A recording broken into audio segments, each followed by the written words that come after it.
Paolo Avellino nagsalita na tungkol sa isyu sa kanila ni Ren Escanio.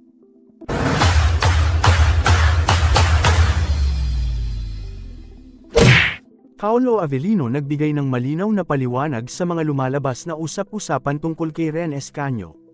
Tila nakarating sa aktor ang mga balitang nagsasabing may relasyon siya kay Ren Escanio, na nagdulot ng intriga sa kanilang dalawa.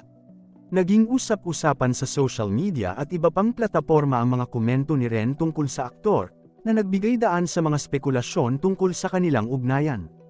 Sa kanyang panig, ipinakita ni Ren ang kanyang suporta sa aktor sa pamamagitan ng pagpopromote ng mga proyekto nito sa kanyang mga social media account.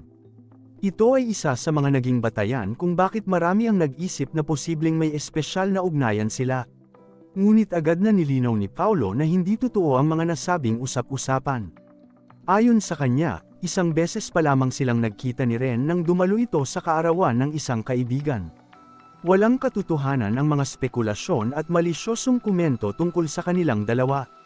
Dagdag pa ni Paolo, mahalaga sa kanya ang linaw ng mga bagay-bagay, lalo na't may mga pangalan at reputasyon na nasasangkot. Tinukoy niya na ang pagkakaibigan nila ni Ren ay simpleng pagkakakilala lamang, at walang dapat ikabahala o ikasira ng kanilang mga pangalan. Sa kabila ng mga balitang kumakalat, nananatiling tahimik si Ren sa mga usaping ito.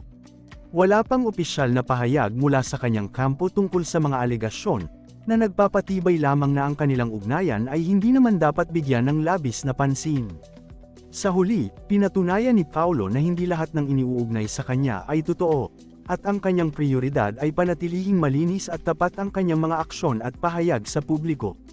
Ipinapaalala niya sa lahat na mahalaga ang pagiging maingat sa pagbibigay ng mga impormasyon at pagtatanggol sa sariling pangalan laban sa mga mapanirang komento.